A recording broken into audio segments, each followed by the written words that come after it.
But Debs, if you could come up and take a glass of water, that'll give us a chance to give you a clap. Thank you. So I've had the pleasure of knowing Diptesh for a couple of years, since we were originally Compliance DB and then became Merkley, and all through our life to Causley.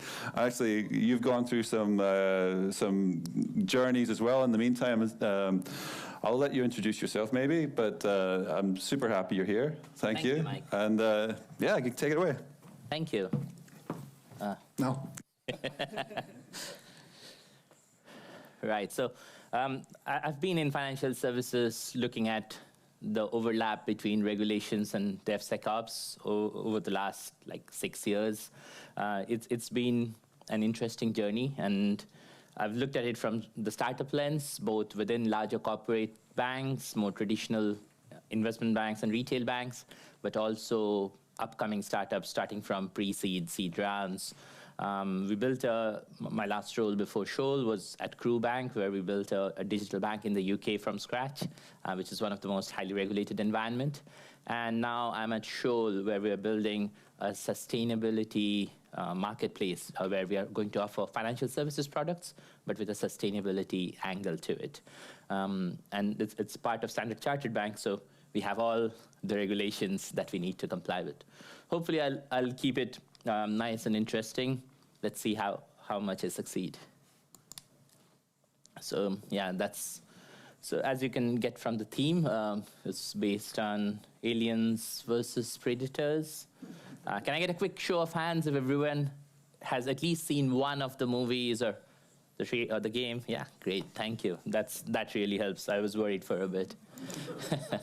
So there's this complex dichotomy between regulations and DevSecOps, and you think, if you have been in a modern financial services organizations, you can't really escape it.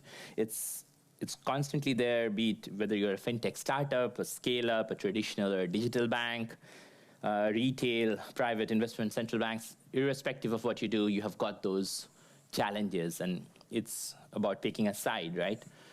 Before we pick any sides, who you think might come up on top, it's probably worth thinking about what each one of them are and their salient points, right?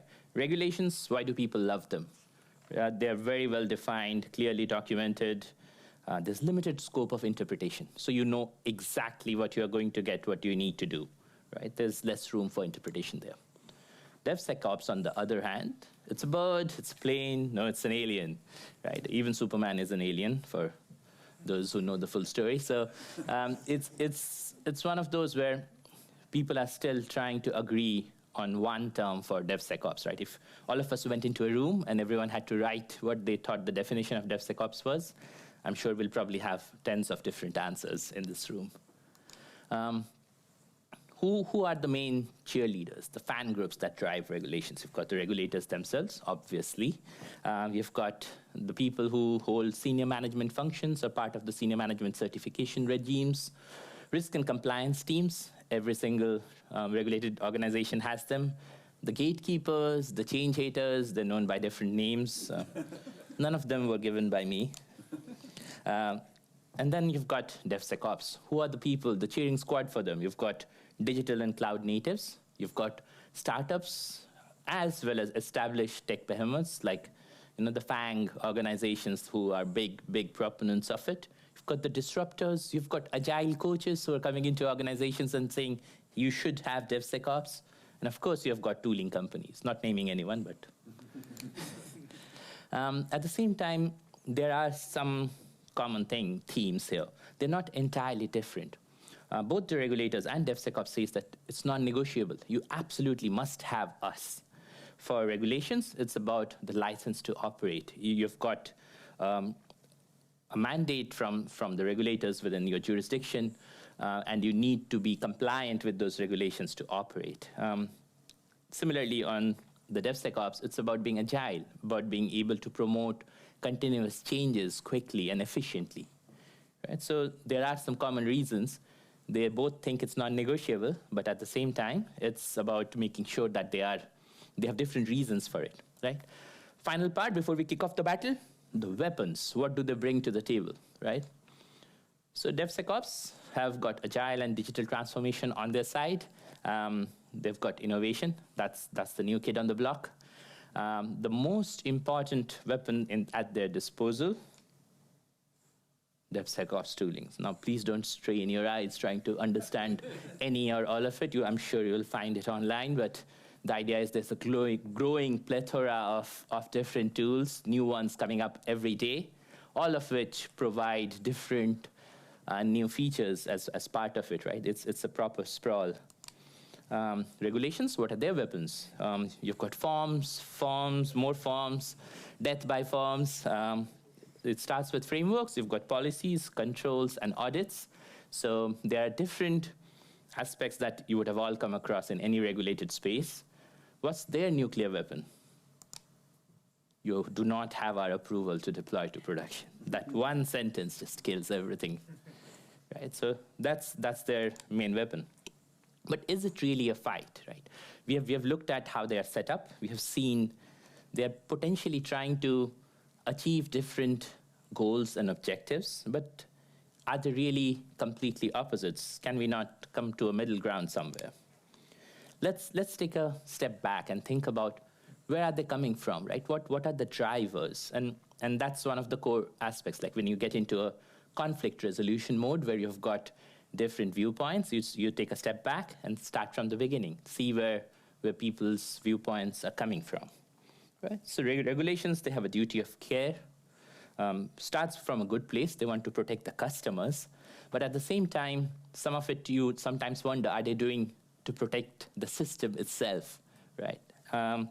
They love inertia.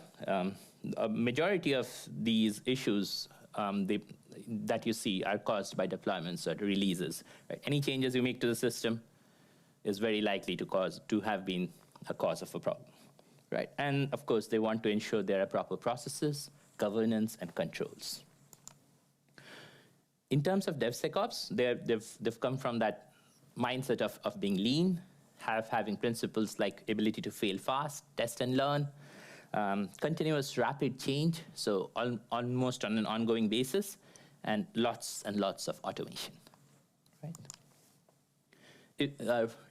Anyone recognize this? Yeah, this is the famous Agile manifesto, and some of it has been lost over the years in translation, where people think that what was meant was only the things on the right are important, right? So while the manifesto itself was very clear that while the things on the left are also important, those on the right are the ones that we would look to do more of. But some of the things, like if you talk about a plan in an agile organization, you'll hear things like, we don't do any plans. There is no need to plan. We are fully agile, right? So that's not what it's meant. Same for documentation, right? We have working software. Our code works, right? But it doesn't say don't document anything. So there is a room for all of the 8 elements on this. And it's about that's kind of where you start looking at what's the common ground. Where do you get regulations which are kind of represented on this side to work with those from DevSecOps. So now that we understand a bit more about them, perhaps we can negotiate, right? So to start with, we can look at testing everything, figure out how we test. That can be a whole topic in itself, right? Testing, we were just discussing during the break that you can test everything, have 100% code coverage, every single test passing, but actually not test anything useful. So there's a lot to be done in that space. It's about continuously learning in all environments, right? That was another area where if you look at changes that fail, once you get your pipeline and your processes sorted in terms of automation, one common thing that's still different across environments are things like configuration. You will have a very different configuration in your production environment than what you would have in staging.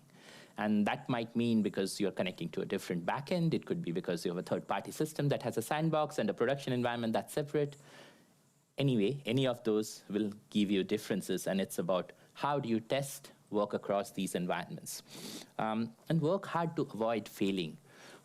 What people who are on the regulation side do not like is a more loose attitude where people are like, it's okay to fail, but it is okay. Then that's where the psychological safety of the team and understanding of that comes in. But it's not an excuse for taking things lightly or not being diligent about, have you tested everything? Have you thought about possible exception and error scenarios, right? So it's about working through those. And when you do fail, fix it, learn it, and then work harder for next time, right? Continuous everything. So this one, one important part is regulations. People think regulators are have a lot of inertia, or risk and compliance have a lot of inertia to change. But inertia is not just about being at rest. It's also can be about uniform motion. So you can actually move towards a continuous everything pipeline, which enables these to move at pace. And yes, automation of processes, governance, and controls. I think that's the recurring theme that you would see today, at least. So what does it take? You've got fully engaged organizations. You must have buy-in from the leadership all the way to the grassroots levels. You can't bring them to the table without one or the other. You need to have empathy and patience. That's a key part of leadership. It enables teams to understand each other, different viewpoints, and it requires a lot of work. Regulations have been built up over decades, sometimes even centuries, right? DevSecOps hasn't had that many years to grow. If we are to work together, empathy and patience are both important from all sides. And having a structured process. Think about what are the requirements? What are we trying to achieve? At the end of it, we are trying to release or deploy code, but that code itself has a purpose. Why is it needed? What happens if it is not there? So every time we come across a control, think about being clear around why is it needed. And an important question is like, okay, if I now remove the control away, what is it that can happen? What are the risks, right? And the third part is from where it starts getting interesting. How can these requirements be achieved, right? That's an open-ended question, but sometimes you might get the standard answer. Fill up this form. By the time you complete this process, you would be well set. But what is it that filling up that form achieves? So the second question comes in. What are the different ways in which this requirement can be achieved? If you ask them of everyone who have a different viewpoint, you'll get different answers. But in the end, you'll be better off because you can understand that there's not just one way, which is a document-driven Excel spreadsheet-based or some system where you need to fill up forms. It's where you can bring different thoughts, automation into play as well. Finally would be what would provide assurance on the effectiveness of controls, governance, and processes. That's the most important part from a regulatory standpoint, but that's what we're trying to achieve through automation. Right? So again, you boil it down to what are the outcomes and key results that we are looking for. And once you've got all of these answers, it's just figuring out the next steps. So who was going to do what, by when? How long does it take? It takes forever. It's a continuous process, right? It's the journey. There is no final destination here. It's about making sure the journey is as enjoyable for the alien as well as the predator. Okay, so where do we start? Why not define and start with an MVP? Define the minimum process that you need. Pick up one part that you think you can automate. Figure out how automated governance can be introduced in that area. And then maybe you can get them both to sit across the table from each other and play a nice game of chess instead. And that's it from me. Thank you very much. Thanks, Dips. You want to take an extra glass of water so we can give you another clap?